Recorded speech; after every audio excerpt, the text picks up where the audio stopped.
حامل ہوتا ہے پرائم منسٹر کے، تو انہوں نے یہاں پر بھی اپنے آپ کو ثابت کیا کہ وہ پروفیشنل طریقے سے اپنے امور کو چلاتے ہیں، تو انہوں نے اپنا کنڈکٹ اچھا ثابت کیا. لیکن لگتا نہیں ہے کہ وہ اس معاملے کے اندر کوئی انٹرسٹ رکھتے ہوں گے، اس آفر کو ایکسیپٹ کریں گے اگر کوئی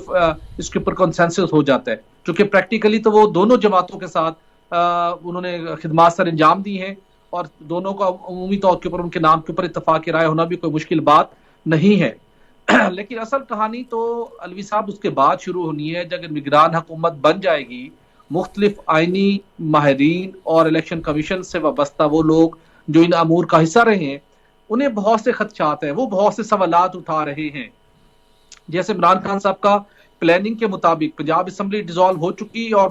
منگل کے دن کہا جا رہا ہے کہ خیبر پختونخوا اسمبلی کو بھی اس کی ڈیزالو کرنے کی ڈیوائس بھیج دی جائے گی. اور اس کے بعد جو آبجیکٹو یہ تھا کہ اتنا پریشر بلڈ ہوگا کہ صرف دو صوبائی حکومت دو صوبوں میں نہیں بلکہ وفاقی سطح کے اوپر بھی وفاقی حکومت مجبور ہوگی، قومی اسمبلی تحلیل ہوگی اور حالات جنرل الیکشن کی طرف چلے جائیں گے. تو اگر وہ نہیں ہوتے تو پھر آئینی طور کے اوپر تو دونوں صوبوں میں الیکشن ہونا 90 ڈیز کے اندر ہونے چاہیے، لیکن اس کے ساتھ ایک اور آئینی قباحت بھی ہے اور کچھ عملی طور کے اوپر کچھ ناممکنات بھی ہیں، جس کے اندر الیکشن کمیشن آف پاکستان جو کہ حلقہ بندیوں کا سلسلہ شروع کیے ہوئے ہے، اور اس کے ساتھ پرویز الہی صاحب نے پنجاب میں تقریباً 5 کے لگ بھگ نئے اضلاع قائم کیے، نئی تحصیلیں قائم کی. اس کی وجہ سے حلقہ بندیاں مکمل طور پر تبدیل ہو چکی ہیں. دوسری جانب الیکشن کمیشن آف پاکستان بھی ڈیجیٹل مردم شماری کا آغاز کر چکا ہے جو کہ 30 اپریل تک مکمل ہونی ہے. اور الیکشن کمیشن کے لیول کے اوپر یہ کنسنسس رہا ہے کہ ہم آئندہ الیکشن اس وقت کروائیں گے جب ہماری مردم شماریاں مکمل ہو چکی ہوں گی. 30 اپریل کو مکمل ہونی ہے، پھر اس نے مشترکہ مفادات کونسل میں جانا ہے، اس کا گزٹ نوٹیفیکیشن کرنا ہے فیڈرل گورنمنٹ نے، اور اس کے بعد حلقہ بندیاں جو کہ جولائی تک یہ عمل ممکن ہوتا دکھائی نہیں دیتا. صحیح ہو تو گیا. اگین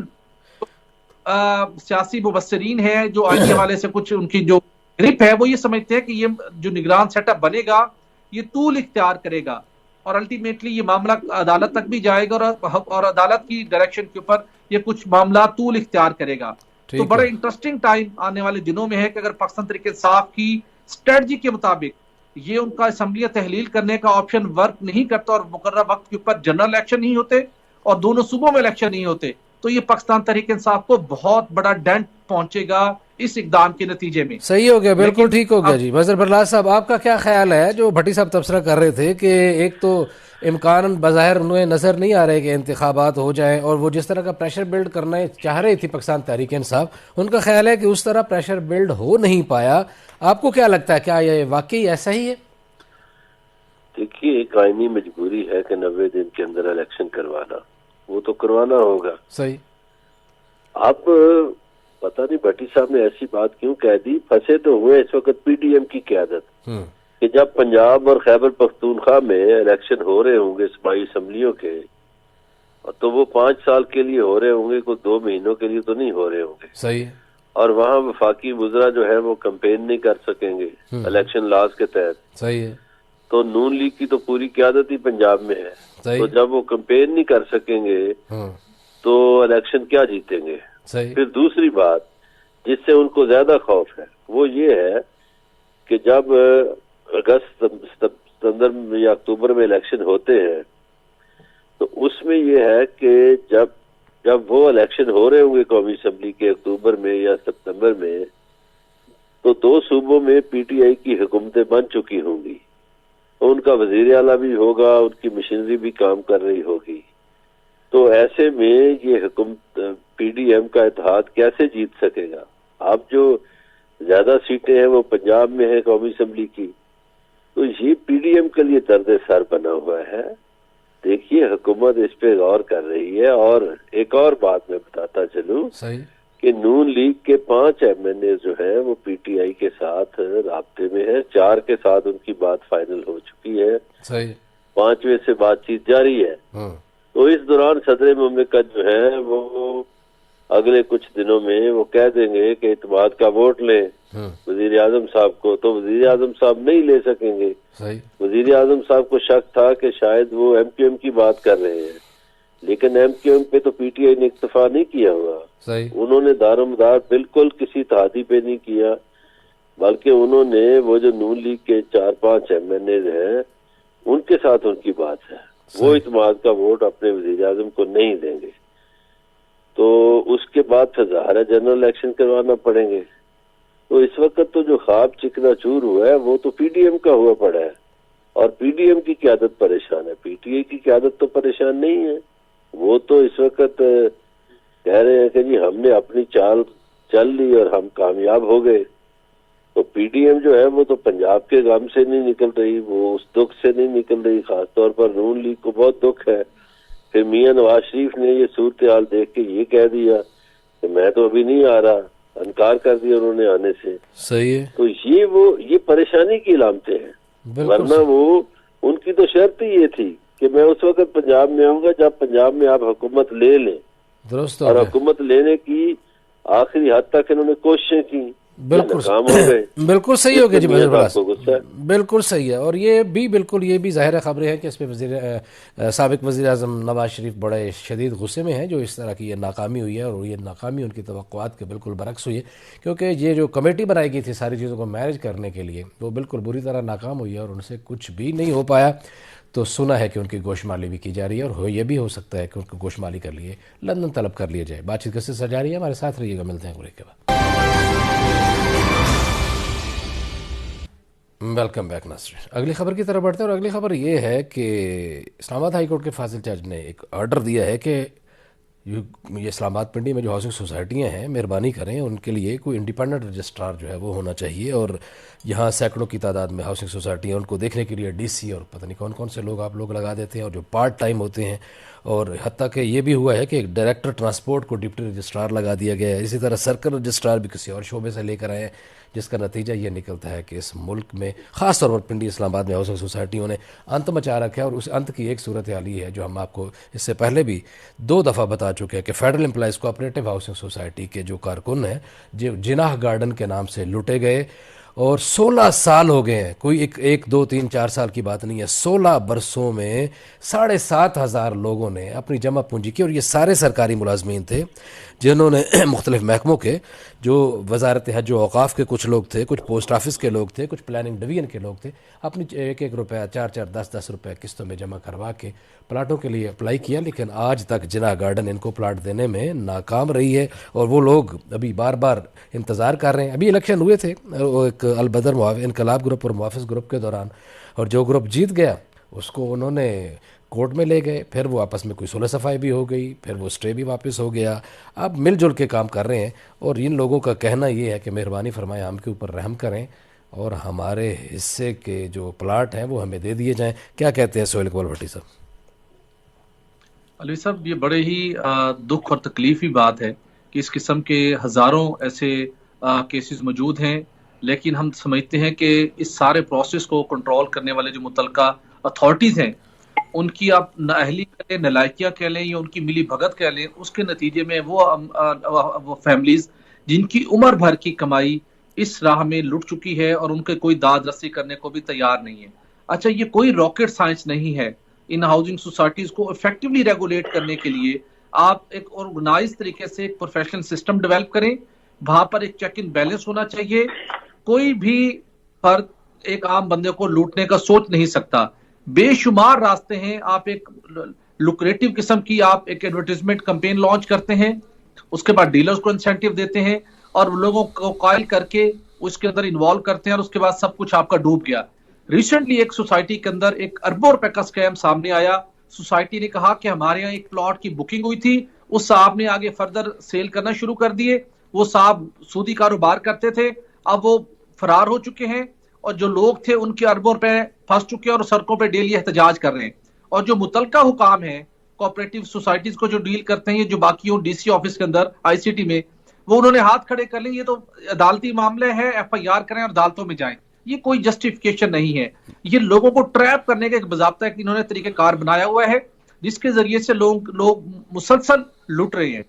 تو یہ ایک سمپل سا طریقہ کار بنا دیں، مخلوق کے خدا کی بھی ان کو دعائیں ملیں گی، ادروائز اسلام آباد کے سراؤنڈنگ میں دیکھیں تو وہ 100 سے زیادہ لگ بھگ سوسائٹیز ہیں، کچھ تو این او سی کچھ کے پاس نہیں ہے، زمین نہیں ہے، صرف ایڈورٹیزمنٹ کے نام کے اوپر وہ اربوں روپے کی فائلیں بیچ چکے ہیں، لیکن کوئی ٹھیک ہو گیا, والا بالکل نہیں. صحیح ہے. لیکن اس میں میں پھر بھی فاضل جج کی تعریف کروں گا کہ انہوں نے بڑا زبردست آرڈر دیا ہے کہ یہ کوئی پراپر آدمی لگائیں. یہ ڈی سی وغیرہ کے پاس اور بھی بہت سارے کام ہوتے ہیں اور ان کو آپ پارٹ ٹائم کے لیے اس کام پہ لگا دیتے ہیں, تو یہ کوئی انسانیت نہیں ہے. اس کام کو ٹھیک طریقے سے کرنے کی کوشش کریں, لوگوں کا پیسہ لوٹا ہوا ہے. ناظرین, ہم آپ کو اگلے پروگرام میں بتائیں گے کہ افغانستان میں آٹا کیسے سمگل ہو رہا ہے, ہماری خفیہ ایجنسیاں کس طریقے سے کام کر رہی ہیں, جب لوگوں کو پکڑتی ہیں تو کون کون سے محکمے جو ہیں وہ ان کو چھوڑ دیتے ہیں, کتنے پیسے لیتے ہیں. اس میں محکمہ خوراک کے کون کون سے افسر ملوث ہیں, وہ افسر کہاں کہاں سے آئے ہیں اور کس کس کی سفارش پہ آئے ہیں. جب یہ ٹرک گزرتے ہیں تو ان ٹرکوں کو پروٹوکول کون کون سے محکموں کی گاڑیاں دے رہی ہوتی ہیں, اور ایک ایک ٹرک کو گزارنے کا ریٹ کیا ہے.